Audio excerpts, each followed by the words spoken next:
오늘의 큐티 말씀은 사도행전 17장 1절부터 15절입니다. 제목 폭력적인 데살로니가 사람들과 신사적인 베레아 사람들.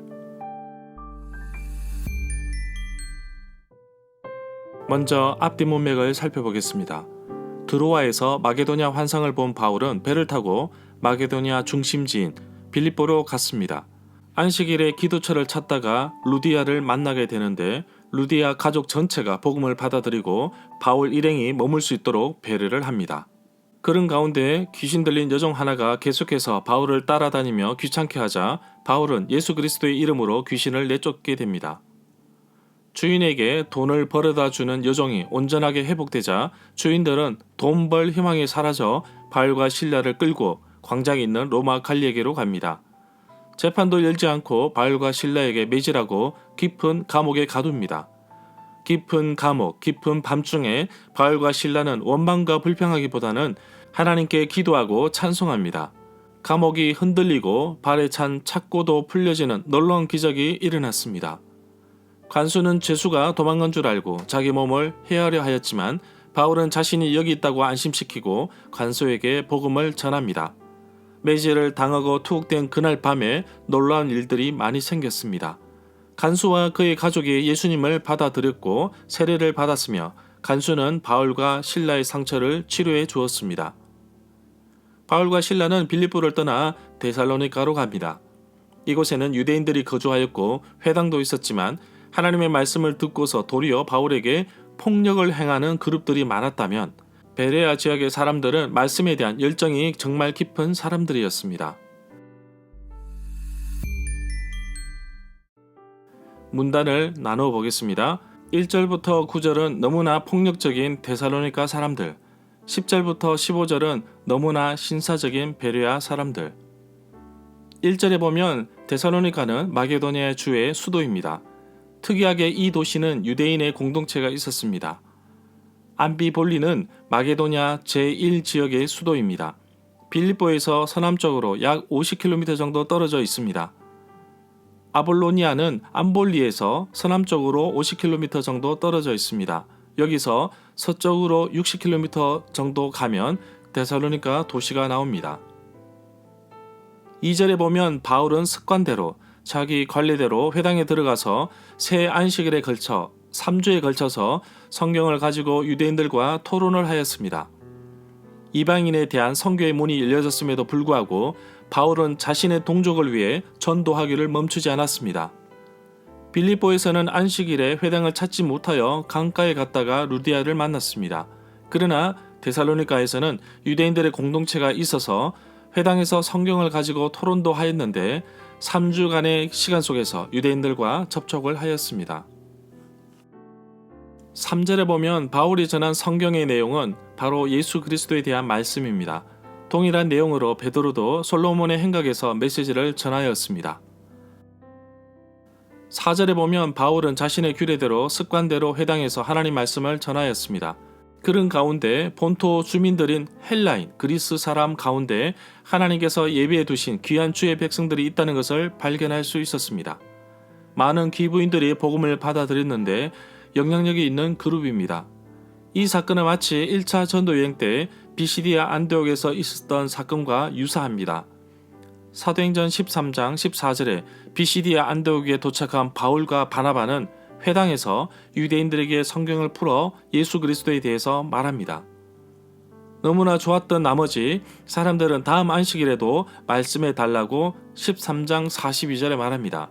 다음 안식일에 온 시민이 다 모일 정도였는데 하나님께서 이방인들에게도 영생을 주시기로 작정된 자는 다 믿었다고 말하고 있습니다. 그러나 유대인들이 불편한 나머지 경건한 기부인들을 부추겨서 바울과 바나바를 안디옥에서 쫓아내게 했습니다. 13장 50절에 나옵니다. 5절에 보면 바울은 유대인들에게 복음을 전하기 위해 회당에 찾아갔고 안식일에 성경을 풀어서 설명까지 하였지만 유대인들 가운데 시기하고 질투하는 사람도 있었습니다. 비시디아 안디옥에 있었던 사건과 유사합니다. 야손은 빌립보에서 만난 루디아처럼 예수님에 대한 복음을 받아들이게 되었고 바울과 실라 일행을 자기 집으로 유숙시킨 사람입니다. 유대인들이 흔히 여호수아에 대해 사용하던 그리스식 이름, 헬라 이름으로 보고 있습니다. 그래서 야손은 믿는 사람으로 추정됩니다. 6절에 보면 바울과 실라를 찾지 못한 것은 야손의 집에서 유숙하였지만 다른 것으로 안전하게 피신하였을 것으로 봅니다. 야손과 함께한 형제들에게 고발한 죄목은 바로 국가를 위태롭게 하는 세상의 질서를 어지럽히게 하는 내용이었습니다. 여기에 등장하는 읍장들은 시청 관은, 마을의 관원으로 보고 있는데 마게도냐 시공회의 5명에서 6명의 회원들로 보고 있습니다. 천하를 어지럽게 하는 사람들은 다니는 곳마다 문제를 일으키는 사람으로 해석되는데 유대인들의 입장에서 볼 때 바울 전도 여행팀이 그렇게 보였던 것입니다. 바로 예수 그리스도의 복음으로 세상을 변화시키려고 발부둥치는 그들의 모습일 것입니다. 7절에 보면 유대인들이 야손과 그의 형제들을 고소한 내용 가운데 예수님에 대해서는 정치적인 메시아, 왕이라고 주장하면서 고발하였습니다. 예수님을 정치적인 메시아라고 고발한 내용은 이미 예수님께서 빌라도로부터 죄가 없다는 사실이 판명되었습니다. 그럼에도 불구하고 데살로니가에 있는 유대인들은 그리스도인들에게 핍박을 주고 나쁜 마음을 품게 할 수 있는 도구로 사용하였던 것입니다.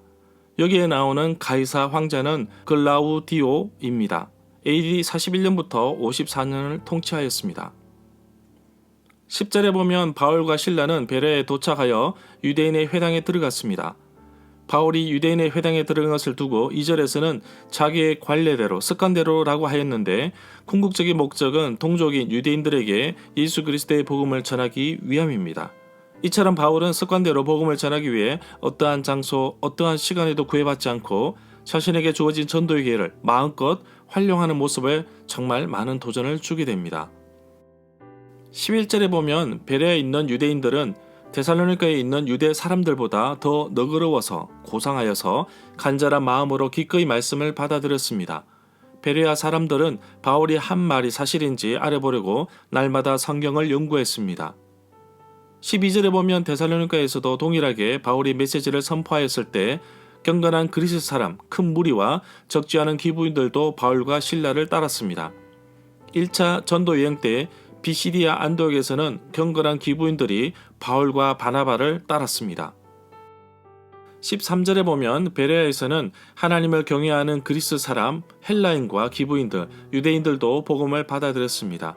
그러나 뒤쫓아온 유대인들이 소동을 일으켰는데 마치 1차 전도 여행 때의 일이 떠올리게 합니다.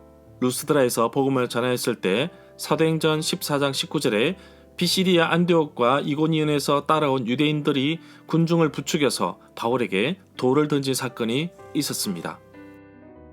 14절에 보면 데살로니가에서 밤에 신도들, 형제들이 바울 일행을 베레아로 보냈던 것처럼 베레아에 있는 신도들이 안전을 위해서 바울을 바닷가로 보냅니다.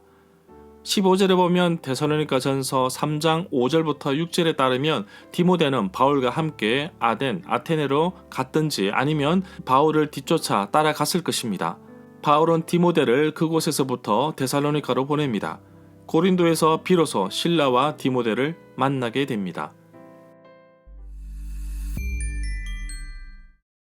절마다 상세한 설명과 구절 해석, 핵심 내용과 중심 줄거리는 네이버 블로그에 올려져 있습니다.